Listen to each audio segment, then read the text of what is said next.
I became quite comfortable with risks because the other risk was a kind of death in a way. And so I have appetite to be able to take much bigger risks in order to avoid that one. If you have a good business with strong fundamentals and that can grow, there will be no obstacle to getting investors. The salary wasn't satisfying the need that I had to make more. And that's when I formally registered my first business and began the first business that would pivot into WumDrop. And that business was a diaper delivery company.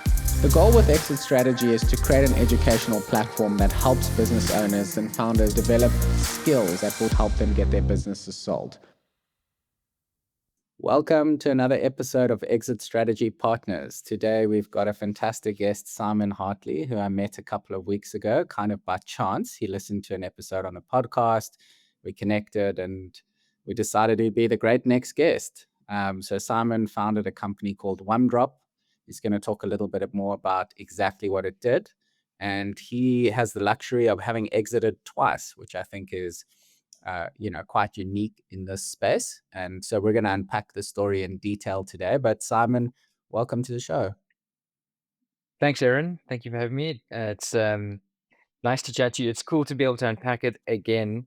We've got an hour, and I'm figuring out, I know the last time we chatted, I was able to tell the story in 12 minutes, but also the last time I chatted to somebody, it also took 2 hours and 40 minutes. So let's see if I can get the hour done this time. Perfect. Well, I'll guide it for us. So I think, Simon, the best place to start is always with your personal story. How did you get into entrepreneurship?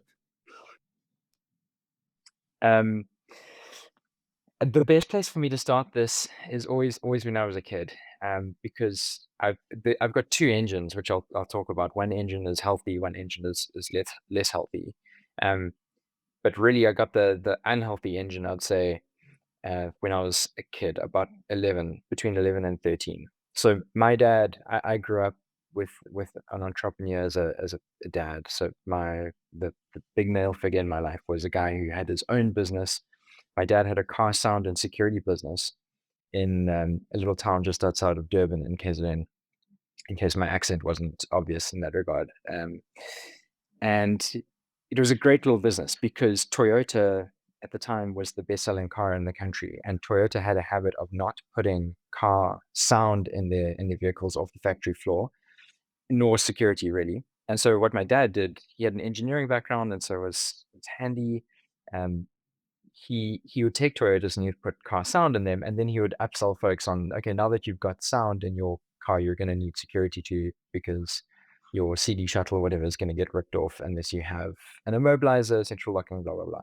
So it was a very handy little 1-2 punch business, and it flew. It generated a lot of cash and did very, very well for years and years and years. I think by the time I was 11, my dad's business was something like 18 years old. I've got two sisters, and both older than me.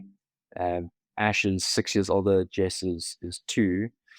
And for all of their lives, certainly up until Ashley was almost out of school, this business had been doing fabulously. And we as a family had never really wanted for anything. I began to understand when I was a kid that we had more money than my friends, but it wasn't like we didn't have an identity. We were really rich. It was just kind of normal for us. And then when I was 11, Toyota started putting car sound in their vehicles off the factory floor, and they started putting car security into their vehicles pretty soon after that too, off the factory floor. And the bottom fell out of my dad's business. And I can't speak for him completely, but with a bit of business experience that I've got, what I imagine happened was that he had for a long time not had to deal with major headwinds, and he had either lost that muscle or really had never had to develop it. And so when he got Sherlocked really, and change happened so quickly and so drastically in his business, things went bad very quickly. And I, as an 11-year-old, obviously, like you know even less than when you're like 25, and even then you barely have a fully formed brain, right? But as an 11-year-old, what I saw was all of your stuff, everything can go away in like an instant. And we went from being really comfortable to cars being repossessed, to the intercom bell at the front of the gate being removed, to Persian carpets being rolled up and hidden in roofs and that kind of jazz. And look, like we never, we never went hungry. I still, we still had an amazing support network. Like my grandparents would step in and help out as necessary. But that what was true for me as an 11-year-old, even if it wasn't factually true, was that we had lost everything. And so that was where like the one engine in me was kind of born, which is I have this, it's something between an injury or a story or a belief or something that I've done enough therapy to know is there, but not enough therapy to make it go away yet. That uh, that I need to keep accreting. I need number must go up in my bank account. I need to keep going forward because I think I'm always on the lookout for the other shoe to drop. And that stayed with me. That has always stayed with me. And so that was when I began my entrepreneurial journey, really, because from 11, I've been trying to make You my think it lit a fire under you, sort of like to want to be successful. yes, like not just be successful, but but safely successful. Like Yeah. um, it's funny because it sounds one way to go with that kind of feeling is you might become somebody that doesn't take many risks. But I actually became quite comfortable with risks because the other risk was a kind of death in a way, like the risk of not having is a kind of a death. And so I have appetite to be able to take much bigger risks in order to Yeah. avoid that one. I can actually resonate with that. I mean, I grew up on a farm kind of outside of Stellenbosch, and when I went to school, we lived sort of like we were comfortable, but we didn't have excess money in the family. And my parents used to give me some pocket money, but maybe it was, I don't know, I think at the time like 20 rand a week or something. But when I wanted like a new hockey stick or a new squash racket, they didn't really buy it for me. And there was just something about that made me want to be successful and drove that like entrepreneurial drive. So I can see that like in your childhood there can be certain things that can sort of shape the mind of a business owner and entrepreneur, because it is quite a unique drive that you need.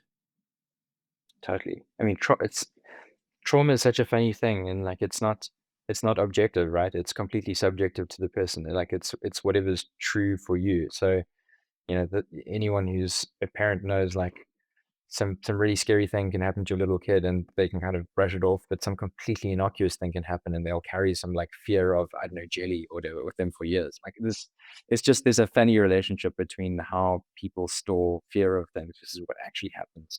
And I really want to make that clear because I'm aware of the fact that we're still comfortable by South African standards, even after we quote unquote lost everything. And I got this belief.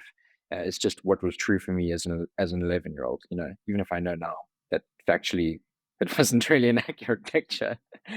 Um, Yeah, yeah. Yeah, so let's move on to sort of OneDrop mm. and the rest of the journey. So how did that come about?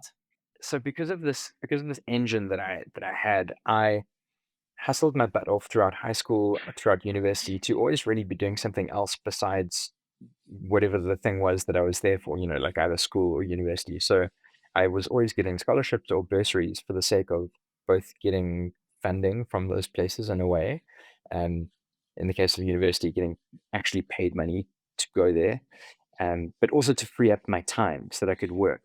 And I was the easiest thing that I got into because I was a very wordy kid and pretty smart was freelance writing.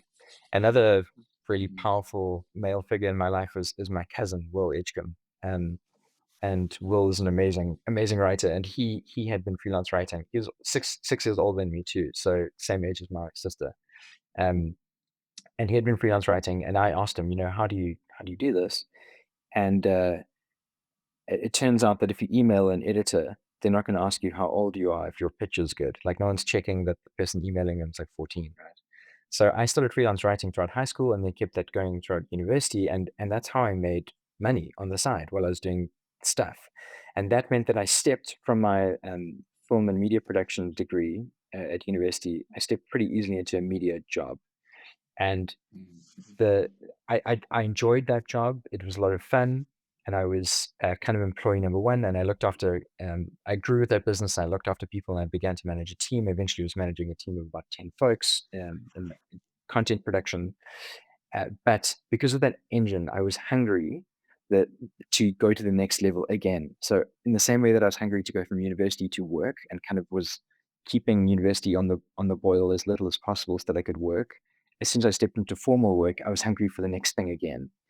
And so it took about 3 years, and I decided I needed to start my own thing. And there were a bunch of different motivations, but the core one, the deepest one, probably was that now that I was in the world and earning a salary, the salary wasn't satisfying the need that I had to make more, to feel safe that I was making enough. And I figured that I would need to start my own business to be able to realize that kind of thing. And that's formally when I registered my first business and began the the first business that would pivot into WumDrop. And that business was a diaper delivery company called WumMum. I started with a friend of mine that I'd met at university a couple of years ago. He was also kind of bored in his job and wanted to start something else. And we both knew that we were anxious and ravenous to start a business and to be successful, but we were too impatient to go back to study business in any way. And we weren't going to go back and get a degree, even though we knew that we would, be weaker without that information. So we figured we're going to sell something that already has product market fit because we know that how we do this is going to make us fail. And we don't want the product to be a variable because that's a huge variable to look over. We want to look at the way of working as the variables when we fail so that we can pass that information and then try again. And it turns out that diapers already have a product market fit because people are getting born all the time. It's also less depressing than coffins, which was the first option for a product market fit. It's the other end of the cycle of life. And in the process of starting that diaper delivery company, or that diaper, really a diaper company, we had to deliver the diapers to people because we didn't have the money to spin up a storefront. So we had to sell them online. And in the process of delivering, we learned that the delivery process is the painful process in any e-commerce transaction, or indeed any kind of like any omni retail transaction, right? Any tele retail transaction. The delivery is the main pain point. What year was this, Simon? This is 2014. So brief recap, um, 2006 I matriculate, 2010 I graduate from university. I work in Cape Town from 2010 to the end of 2013. Beginning at the end of 2013 to mid 2014, we're doing diapers. 2014, in the middle of the year, the penny drops about the delivery experience, and we pivot to in a delivery as a service business, solving the removal of anxiety in the delivery process for any kind of business. So we want to sell from this learning, we want to sell delivery services to other businesses and not necessarily be customer facing. And that's July 2014, which is when WumDrop was born. I actually, yeah, it's quite a big pivot from selling diapers to becoming a delivery service company. And, when we last spoke, you mentioned there was this key aha moment when you spoke to an old woman who, who basically said, I can buy these diapers for cheaper, but I'm paying for the quality of delivery. Like, can you just talk us through that? Because I think, a lot of businesses have a model and that's what they do and they get stuck in that model forever.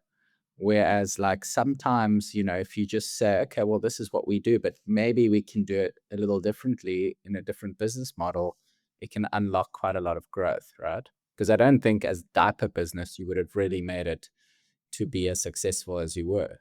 No, definitely not. I mean, I, Eric, I cannot emphasize how ignorant we were. Like we we knew nothing about nothing. We were and really like in some ways the ignorance was a superpower that shielded us.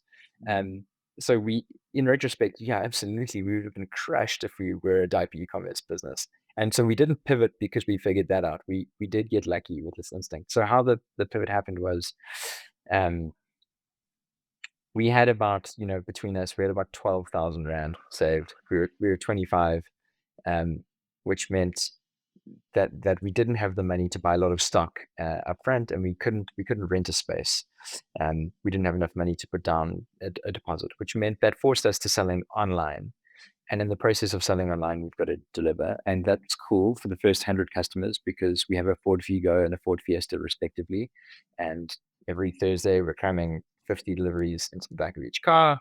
And we are putting together a route that we've daisy chained together around Cape Town, and we're doing these deliveries. And importantly, because it's the founders, we're following the instructions of people. So they're saying things like, please don't ring the doorbell, or please text us, that kind of thing.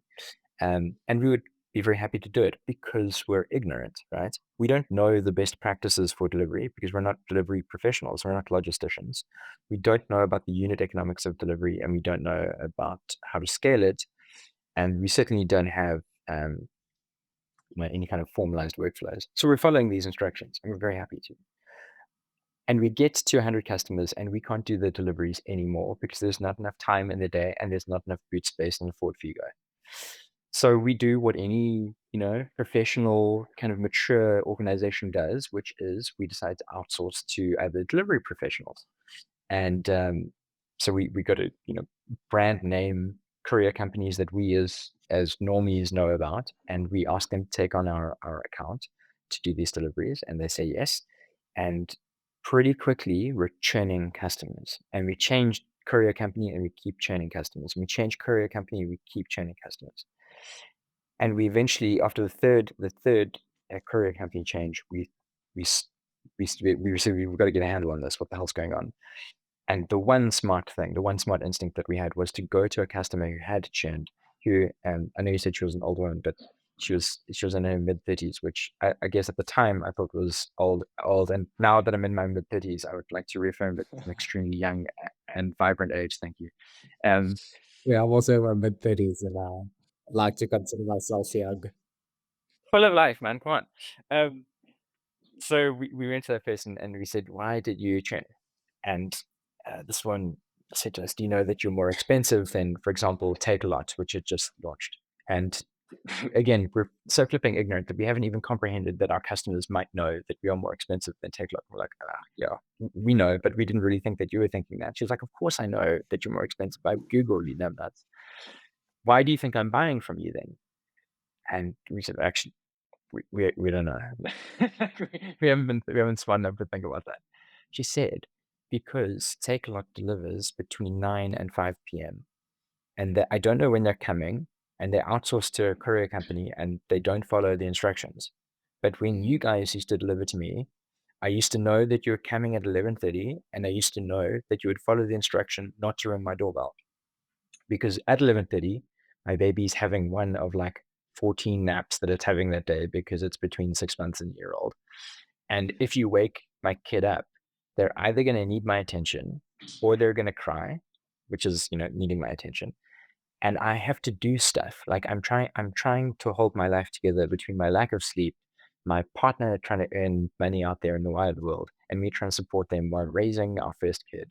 And it's an unacceptable level of pain and friction when you are the cause of 80 decibels going into my ear and me not being able to do something else. So if I'm going to get the same delivery experience from you as from Takealot, I might as well buy from the cheaper guys. So I wasn't buying the diapers from you. I was buying the delivery experience from you, which like blew our minds. Like this was amazing information. Like and again, we had not been smart enough to think of it, but she gave it to us. And the penny only half dropped because we knew that we had to take our delivery experience back, and we did. And we did it with the help of Rob Wilkinson, who started Butler's Pizza. We got him to teach us how to put together a network of delivery vehicles that we didn't own, because Butler's, of course, owns none of their vehicles. People just show up and put a Butler sign on top.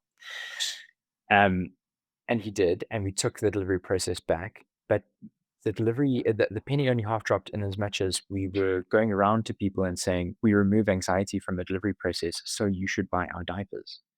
And the person that we were speaking to would say like, dude, I'm 55, my kid's your age, I haven't needed to buy diapers in a long time, but I do like what you just told me about the delivery experience, and I have stuff that I need delivered on a regular basis too, like leather laptop sleeves or whatever I'm making. Can you deliver these for me? And within the process of like 2 months, we were making more money from third-party deliveries than from selling our diapers and delivering those. And that's when the penny properly dropped, and we realized okay, this is actually this delivery experience problem is a problem that every business that needs to deliver things has. This this key handover point between their customer and whoever's facilitating the delivery is super fraught and is damaging those relationships. And there's value there that we can create. And that's when we pivoted properly to being from a diaper company to a delivery company and going to market as a delivery company. And you remained, did you change the name then from One to WumDrop? Yeah. So we chose WumWum as a name because again we had like 250, but we were insisted that we wanted a .com URL, and Okay. wumwum.com was available. And Roy speaks Zulu and Sepedi and Sesotho and Setswana and like 9 other languages. But in Zulu, Mtwana wami means my baby or my kid, my child. And so we post rationalized that this free .com URL that we had found after downloading a CSV of free.com URLs, wumwum.com could be sold as an abbreviation of Mtwana wami, my baby. So that was wumwum, Okay. the diaper delivery company. And then when we made the pivot to the delivery company, we wanted to remember the journey of how we got there, the pivot. So we, again, looking for names in this free.com URL registry because we still don't have any money. Um, and we find WumDrop.com, and that's perfect because it reminds us of how we started, but the fact that we're also a delivery company. And first practice tip for anyone shaping up to sell their business. Having the name WumDrop.com, I don't think made it easier for us to sell because it's so weird. Um, Yeah. I think yeah, Yeah. I think choose a normal name. This is the first practice tip for anyone. Simple lastmiledelivery.com. So now I want to get into some sort of like technical details because you're getting to more the growth curve of the business. Did you at this time, you had a partner, right? Did you have a shareholders agreement in place, and had you taken any funding? Yes and yes. So the founder that I started the business with, Roy, was definitely much more of a startup minded guy than I was. He was someone who was, I would say, in terms of like the subject of startups, was interested in startups per se. So he had read a lot of material. He had read Lean Startup. He read the Y Combinator blog, all that kind of like all that stuff that folks who are interested in startups do kind of nascently. So he knew that we needed a shareholders agreement and that we need etc. And I cannot emphasize how ignorant I was. I didn't know any of this stuff, and so we really directed towards setting up the correct, or at least the correct documents by Roy, and which was super helpful, which made raising of capital much easier because when it was time pretty soon to raise funding from angel investors, obviously one of the first questions they ask is, can you show us your existing documents? And we had existing documents, which was very helpful. And I know that folks like domicile attorneys and um, other interested parties in South African startup space have since produced templates which folks can go and access, which I would encourage anyone starting a business to do, because they're solid. But yes, we did have a shareholders agreement. Roy and I were equal shareholders, and when we got our first angels, initially we didn't sign any revesting uh, agreement. But when we got some slightly more experienced angels on board, and we can talk about the angels in depth in a bit, one of the things that we did was we agreed to vest our shares as founders. In other words, for us as founders to promise to stick around for at least 3 years if we wanted to keep all of the shares that were stated on our shareholding agreement, which seemed like a completely no risk thing to do at the time. But to tantalize folks for the next sort of detail in the story, Roy left well before that 3 years was up because he burnt out, which changed the shape of our cap table radically and put the control of the business in a combined basis into the hands of the angels. That's very, very interesting. Yeah, I mean, I think when you raise money from angel investors and you set up, a new shareholders agreement, it's interesting because they're putting their money into a very risky vehicle, essentially, which is a startup. And so they have all these mechanisms and different terms for protecting their capital, and also trying to ensure that the founders do remain within the business as they are building the business. So in some ways, I understand that, but it is quite strange when you go through this process that there isn't anyone there to sort of like explain to you, what these terms really mean, because everyone gets really excited to raise capital without, looking at the downside if things go wrong. 100%. I mean, um, I've thought a lot on this relationship between money and business, and it's such a funny one because in when you are starting out, you know, you're dead without capital, and in any business on a daily basis without cash flow, you are dead. And so money is a funny one in as much as it's quite similar to tires on a car or blood in your body. Like neither you or I are sitting here thinking about the blood pulsing around our body right now.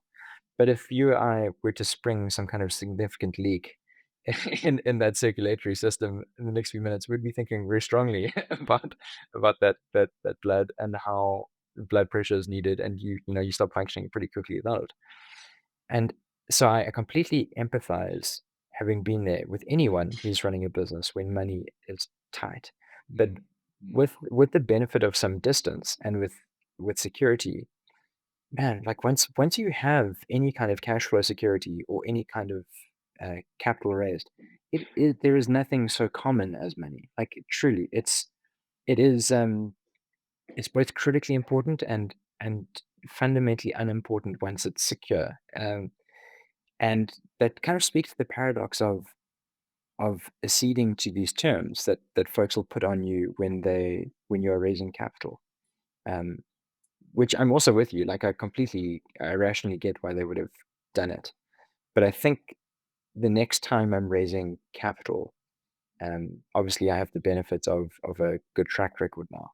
I'm not going to be, uh, I won't be taking those sorts of terms because I have a, I'm, while I both appreciate the critical nature of money to get things going, I also have a deeper appreciation for the fact that there is a lot of it out there. And the person that you're talking to right now, because of the deep need for money, might feel like this is the only person in the world can help you. They're not, is the important thing to remember. I agree 100%. And I used to feel the same in the beginning when I was like, wow, it's really difficult to raise money or get money into a business. You'll take what you can get. But the truth is, if you have a good business with strong fundamentals and that can grow, even if it's not super fast, but it shows that it, can be profitable and generate cash, there will be no obstacle to getting investors, and negotiating the terms that you would like. So fundamentally, building a good business is the starting point. Even if you have a business, focusing on generating free cash flow, keeping your costs low, growing sustainably is what the current economic environment in terms of investment capital is looking for. I think the days of crazy valuations and lots of money into risky assets is slightly behind us. At least that's what I'm seeing. No, completely. Capital is expensive now. I mean, and we're really lucky as South Africans, in as much as we come from an environment where capital has always been much more expensive than any place else. Like you and I and most other folks listening to this who have started businesses had to, from a pretty early age in business, get to grips with understanding a P&L and being able to control costs really effectively. Um, it's amazing and surprising how many founders there are and business leaders in the world who are not good at controlling costs and don't really have a handle on their P&L despite some fairly senior positions, which makes us as South Africans incredibly competitive. Um, in a world where capital is trending towards being more expensive. But I just want to build one other point on kind of the larger underlying point that there's, quote unquote, nothing so common as money is one of the errors we made. Well, I'm directionally happy with almost all of the angels that we raised money from, and I think they're good, solid folks. Because of this desperation around the need for money and the fundamental lack of it, and which contributed to signing that clause that I spoke about.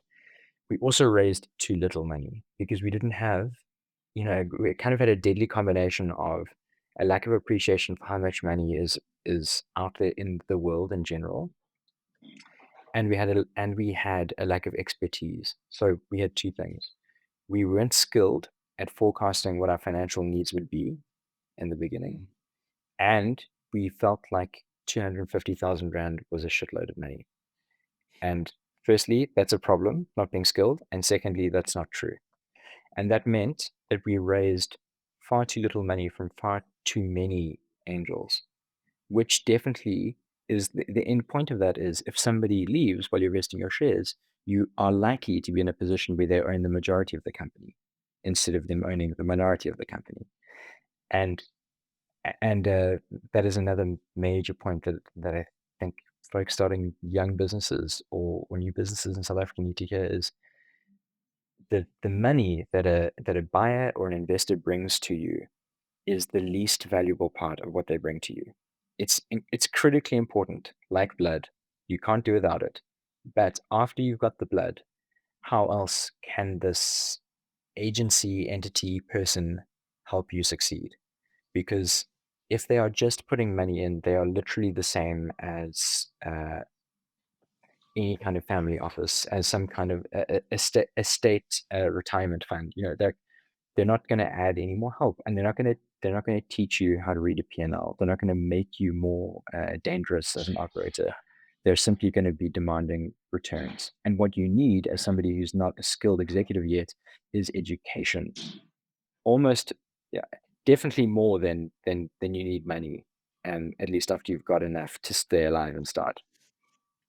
Absolutely. I mean, I've spoken about this on previous episodes, but when I raised capital, $2.5 million from private equity and venture capital, I was quite excited to raise the money. But once the money came in, I didn't actually know what to do with it. And so my natural instinct was to deploy it and hire expensive people and to try grow fast. That was the wrong thing to do.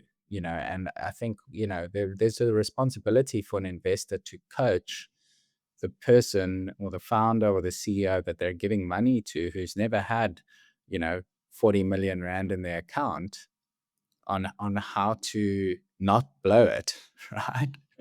And how to use strategic models and thinking for capital allocation, because every Rand you spend needs to have some return, right? It's an investment effectively. And I think what you don't understand as an entrepreneur is that you just have cash. You used to just spending it on things. So one of the things I did was invest in an office space. I mean, like I didn't need to spend 750,000 Rand on office furniture, etc. In my mind, that was a great investment. But in reality, focusing on marketing dollars to generate revenue would have been a better investment, right? If I had to really look at it critically at that period of time. So yeah, I mean, I think it's just as part of the learning, if you're raising capital and you get capital, take a step back and think about how am I deploying this to create value within my company? How am I going to generate more profit? How am I going to manage my cash flow? How am I going to not get sidetracked into some new innovative part of the business before my core part of the business is actually at its peak, Yeah, and hopefully you're in a position where when you ask that question, your investors are people who can help you answer it or will help you answer it. Both can and will. There's a kind of a double paradox here, in as much as if you aren't skilled, you might raise too little money. And if you raise too little money, at least relative to what's interesting for the person that you raise it from, you're actually less likely to get any kind of interest from them, because they feel, you're not as much of a risk. Like, they don't care. You're a smaller bet. They're not as worried about losing the money as they might be about somebody losing a large amount of money. So that's one paradoxical way that you'll get less interest.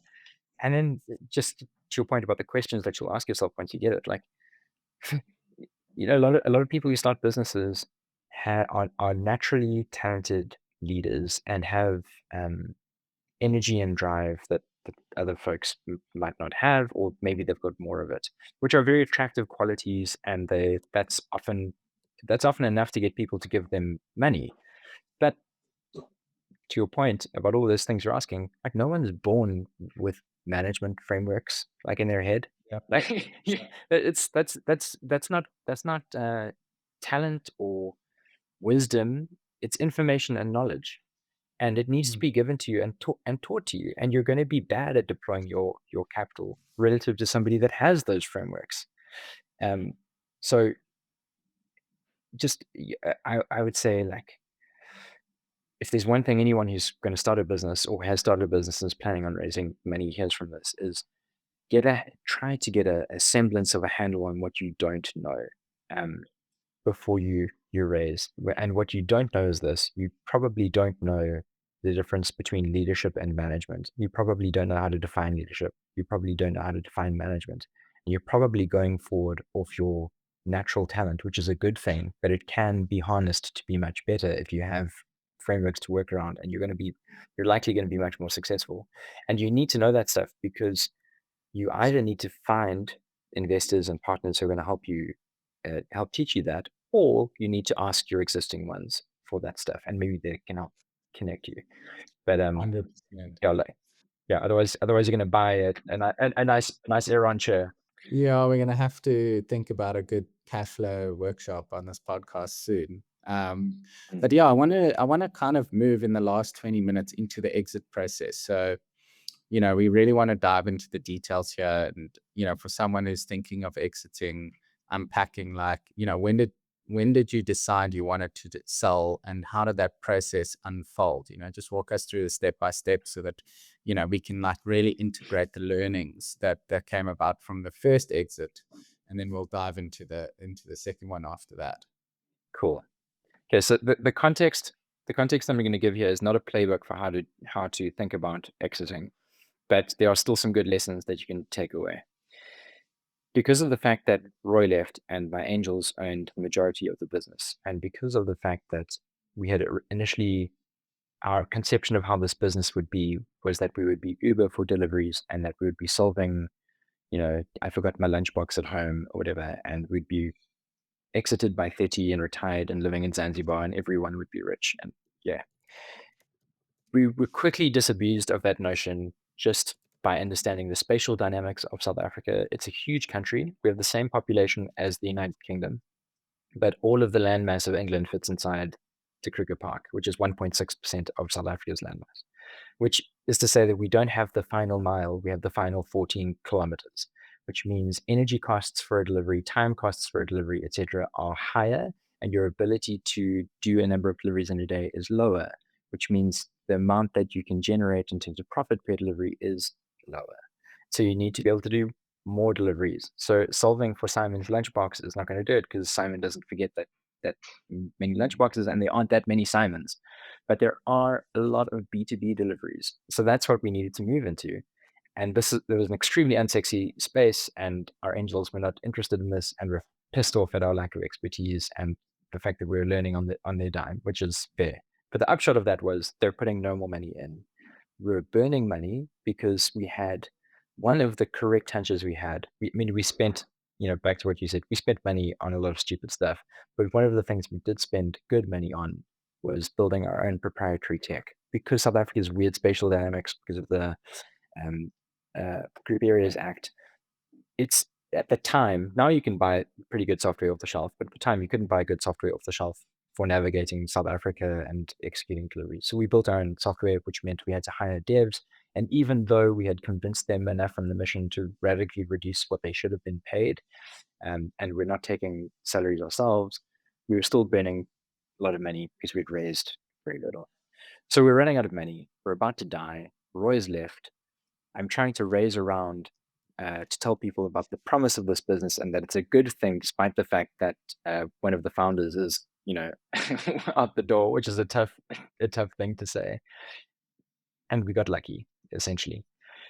Massmart, which owns Builders Warehouse, Game, and Macro, at the time they had a very tiny e-commerce business, super nascent, and there was a guy called Colin Fleming was heading up Massmart e-commerce, and he was trying to generate relevance and interest for Massmart e-commerce inside the Massmart ecosystem. And one of the ways he was trying to do that was by kickstarting a marketplace solution for the e-commerce, which is the right instinct based on how the world's gone, by the way. And so he was looking for marketplace tech that he could buy, that he could bring to the Massmart Exco.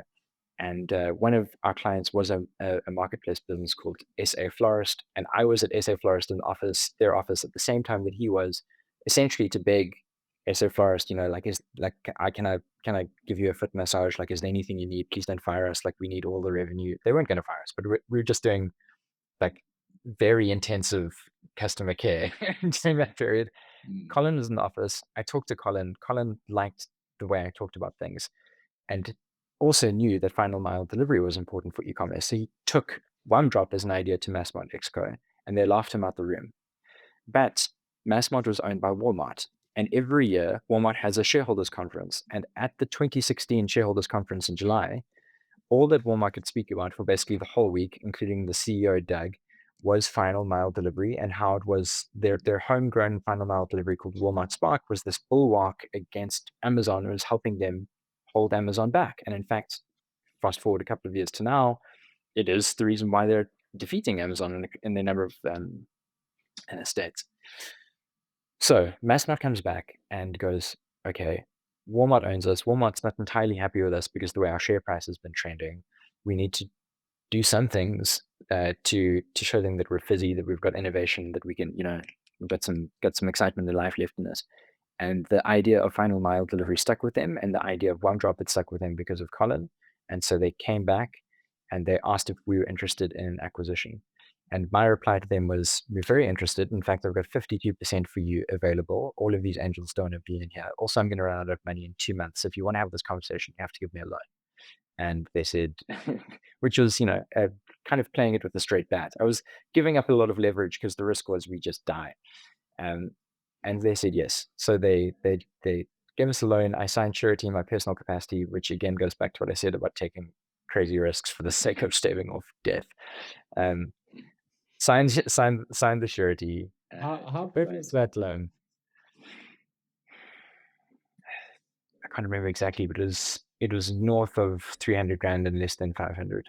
I mean, I would have been screwed as like a 20-something-year-old. I would have been stuffed. Do you think it was a good idea to sign personal surety, or would you have gotten it without personal surety? It's definitely never a good idea to sign personal surety. I don't know if I would have gotten it. I don't know is the answer. Like I didn't even explore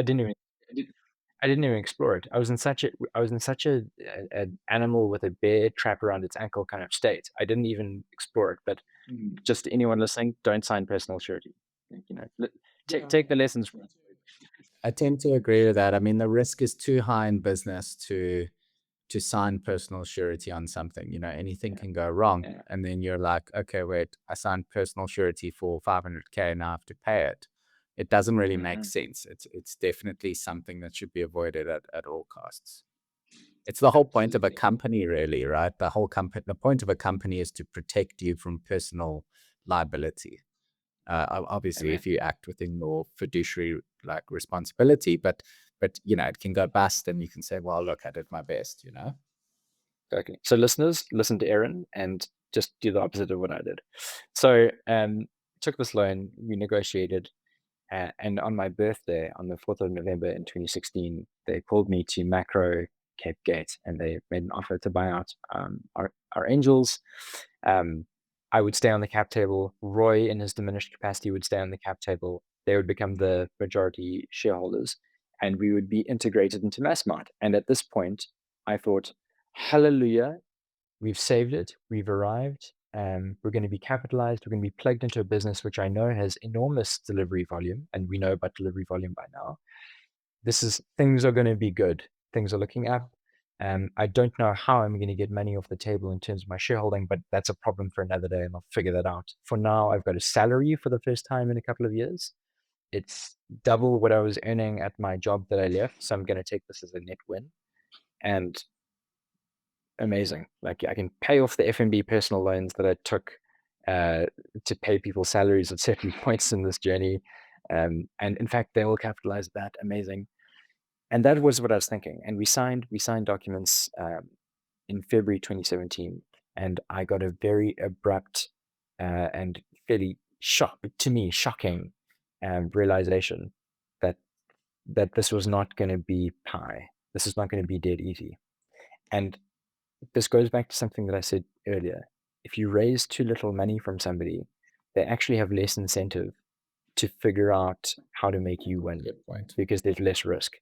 And they bought out our angel investors. Remember we raised too little money from them. They bought out our angel investors for 1.1x what they put in, which means they paid very little money for 52% of the business to rescue it. It was basically equivalent to like their Q1 plant watering budget. And so no one that wasn't within like no one had to go to a board in order for signing level. It's like no one really cared. It's just like, just like a little acquisition on the side. Exactly. This was within somebody's discretionary spend, and it was just a fun and interesting thing to do. And I, had convinced myself that I was this special boy and this business that I had started had been acquired, and kind of solutions and awesomeness would be handed to me, and was slapped around pretty quickly with the understanding that they expected me to make profit. They didn't really want to understand the business or expect to get deep into it. They expected me not to cost them any money. And that meant that my board was comprised of essentially one champion inside Massmart, a guy called Dean, and uh, and some other folks who were a mixture between annoyed that we were this random thing that was costing money from the budget and not really super interested besides for the quarterly board meetings. We almost died in those few years for a couple of reasons. One, I was massively ignorant and underskilled. See previous notes about needing coaching and training from your investors, or at least getting it yourself by going to school, which I didn't do. So I was incompetent in many ways, and the mission of our company was misaligned with Massmart's, and my way of working was misaligned with Massmart's, and I was frustrated, and I didn't know what they wanted out of our company. And it took me some growing up to realize that what they wanted out of us was firstly not to be a financial risk to them, and secondly to help them solve the problems that their customers had, which the penny again dropped. Their customers have the same problem that we're solving for, which is delivery experience. Now, how we got them across the line to actually give us business is with Dean's help, we found an opportunity in large appliance deliveries inside Massmart. So Massmart moves a lot of fridges, washing machines, etc. And incumbent courier companies hate delivering those because they're made of very thin aluminium and they tend to get dinged because incumbent delivery companies have large distribution centers that they take these things to, which we didn't have, both out of ignorance and a lack of capital. And so we would deliver from point to point using the proprietary software that we had produced, and we would do it in a cost-efficient manner because of that software. And that gave us a massive competitive advantage, which we didn't even know that we had in this space. We could deliver a refrigerator for less money, for about 20% less than an incumbent courier company, while making about 20% more margin with a customer satisfaction rating of 96% and above, which was about 20 percentage points better than the incumbents for less money, and we made more money in real rand terms. And if you're an immature company, delivering a refrigerator takes about the same back office effort as delivering a bucket of KFC chicken. The difference is you get to keep 10 rand for the KFC chicken, but you keep 200 rand for the fridge. So that's how we survived. We bootstrapped with large appliances from macro, and then eventually from game and from Builder's Warehouse too. But, and this gets to the second acquisition, over the course of those years from 2017 to 2020, Massmart was coming under increasing pressure from its major shareholder being Walmart to turn around, to begin looking competitive in the South African marketplace, to stop losing relevance to consumers, which we were losing relevance. And Walmart has an all shucks kind of down home country demeanor, but they are the Fortune 1 retailer. They are the largest retailer in the world by a number of measures, and they got there by being the most competent retailers in the world, firstly, and secondly, the least tolerant of incompetence. You have no space in Walmart to to be anything less than excellent, to be anything less than hungry.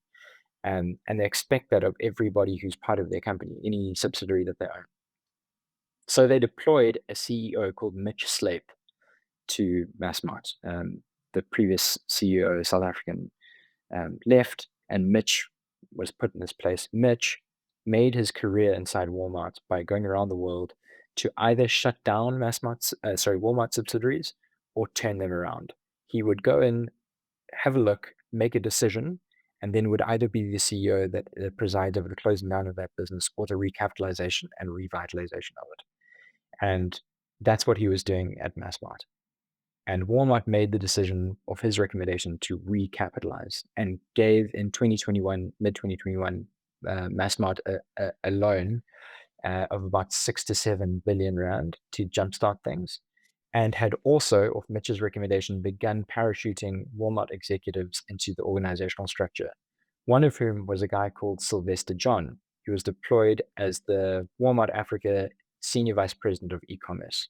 Sylvester gets to Massmart and he takes a look around, and basically he's got a blank canvas.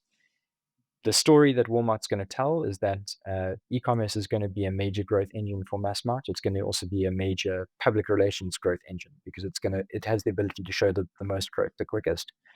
And so it's going to be fizzy. So they're going to put a real rock star there, and he's going to have a lot of budget to capitalize it. So Sylvester went to town getting the best and brightest minds for eyeball acquisition, for sourcing, for fulfillment, and for logistics, and for product and tech.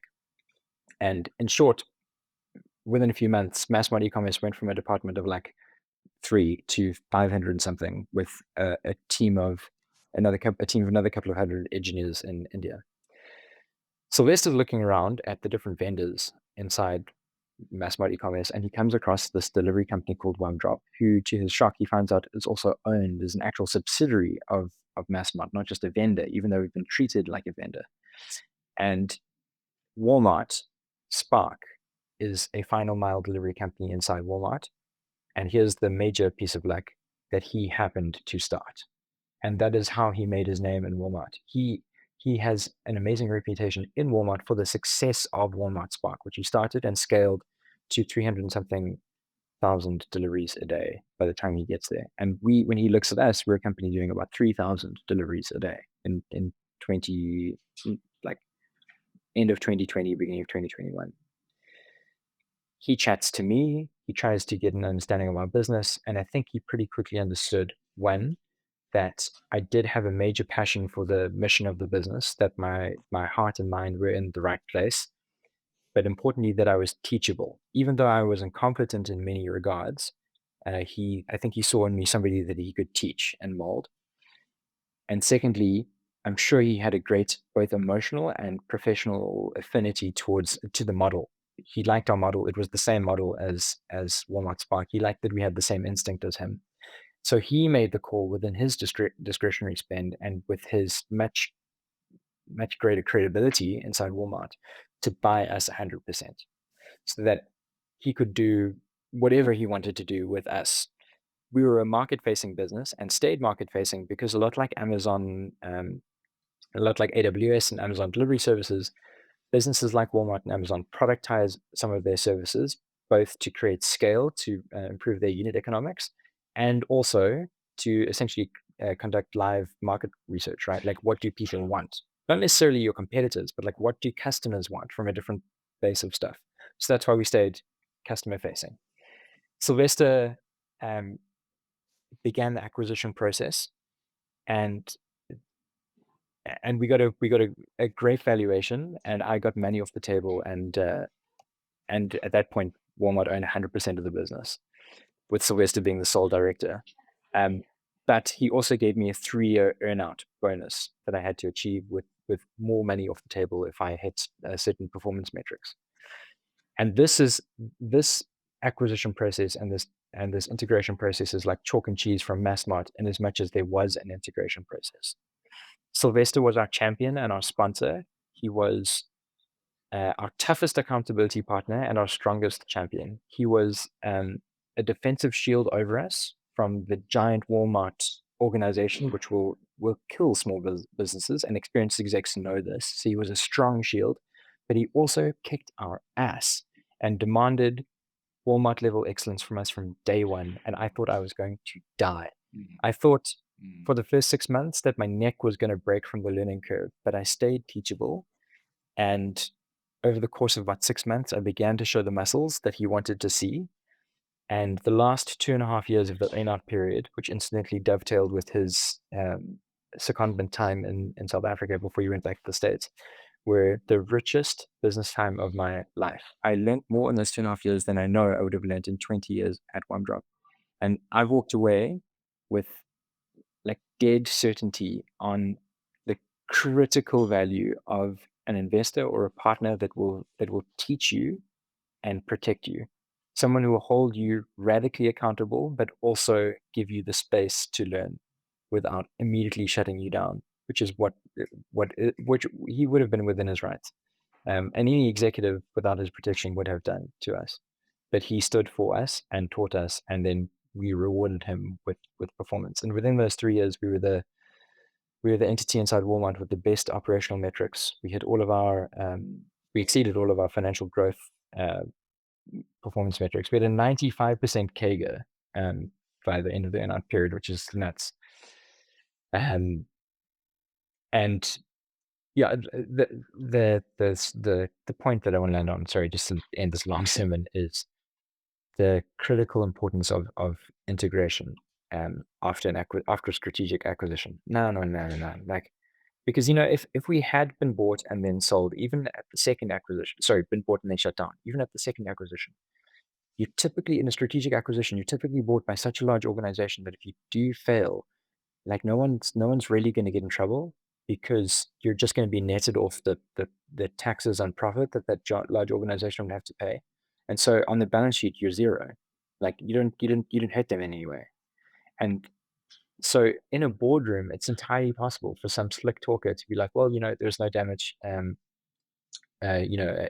founder was a nitwit or whatever. Let's break for lunch. And everyone goes, cool. But what's lost is firstly all of the jobs of everybody and the livelihoods of everyone working for that organization, but also the innovation IP that company was developing, the making of the good thing. And that's the second engine that I've got to close on this. As much as I've got this um, black dog where number must go up, I I also, the other engine is I have to and love to make good things. Um, if I just needed to satisfy this money demon, I could have become some kind of shyster, like a prosperity gospel preacher or whatever, like 10 years ago, and I'd have two jets by now because I can talk the dog off a stake. Um, mm. which, um, Yeah, so it's interesting, Simon. It's such a fascinating story because there's a couple of things that really speak to me. Your journey of you know resilience to building what you built. In the toughest time, the pivot. The first kind of like acquisition being like extremely difficult, and then kind of getting into this second acquisition and having an incredible upturn because of the partner that came on board is such a it's such a like sort of up and down story with like really great insights. And what I'm extracting out of it is a lot of businesses look to get acquired. And a natural path is a strategic acquisition, right? Where your product, your service, your tech can be an uplift for a bigger company. And a lot of business owners don't realize that their own business could be an uplift for, you know, someone else. You happened to be there when he arrived and saw that strategic uplift. But I think business owners should be thinking like, who could acquire my operations, my business, and benefit from it? Like who are the natural acquirers for this company, and start thinking with that strategic buyer mindset. We've spoken to a yeah, few businesses where we say, okay, well, you want to sell your business, but like, who do you think would buy it? And a lot of people are like, I so don't actually know. I'm like, well, it's a good thing to start thinking about who the strategic buyer is, because there's the strategic buyer will give you maybe a better valuation. They'll definitely give you an earnout because they need you there. And that's when you can start to unpack like, how does this earnout work exactly? How am I going to be able to achieve it within this company structure with what they've kind of wrapped around me? Is it going to benefit me? And I think if you get the ingredients right, like you did, yeah, Well, if you do that, if you start thinking before you're ever acquired about like who your strategic acquirer can be and what your value will be to them apart from just being an asset, you yourself will already be doing a lot of good work to making an integration more successful because yeah, you'll be explicit about those points when any kind of integration project is set up, or will call out the fact that there needs to be an integration project, which I was too ignorant to do the first time round, which has made my life a lot harder. But the second time around, there was purpose and clarity.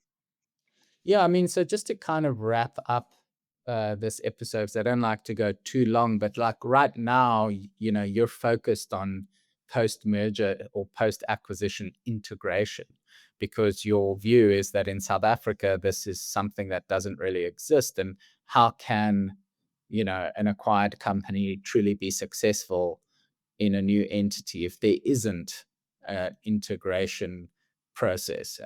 Maybe you can just talk through that and what you're doing and why you're doing it, and then we can sort of come to a close. Cool. Thanks. Yeah, I mean, I to go back to the point about me loving to make good things. I also really appreciate other people who make good things. I have such a strong affinity to if I'm in a room to any other person who started a business who's making something. Like we'll get on instantly, or at least I will want to get along with them instantly. And so I've got a real heart for anyone who's started a business and is selling a business to somebody who's a strategic acquirer, because I have lived through a bad merger and I've lived through a good merger, and I know the risks. That the risks are that you can literally die. Your business can be shut down. The good thing that you're making can go away post acquisition, and if there is no alignment in terms of mission, if there's no cultural alignment, if there is no executive development in terms of your skills as a founder, which let's be clear, you might not have certain skills that a large corporate requires you to have, but the large corporate might not be aware of these gaps and deficiencies. And in South Africa, my hunch is that they certainly aren't, because we buy so much for financial due diligence here, and then we kind of hand away with the commercial stuff. And I think that we're both harming founders and we're also missing, as large acquiring corporates, the upside of businesses that we tend to buy and shutter, by virtue of us not doing a great job at post-merger integration. So I'm working with large corporates in their acquisition of smaller companies because I don't want to build the startups, on making sure that the businesses that they buy, they don't kill. I'm also working with executives inside large corporates. And this is a talent that a lot of founders have on storytelling. I think that storytelling is a superpower. It's certainly the only thing that I'm actually qualified to do. And I can see how at different stages of my journey, how storytelling got me into rooms that I shouldn't have been in, got me out of hot water that I should have been in. And it's the benefit of being qualified as a storyteller is I know that it's not a mystery. Like leadership and like management, it tends to be mystified, and they're not mysteries. All of these things have frameworks that are learnable. And if you can learn the framework of storytelling, you can deploy it effectively, and you will do better than people that are not as good at storytelling as you, even if they are senior subject matter experts. So I'm helping folks with that too.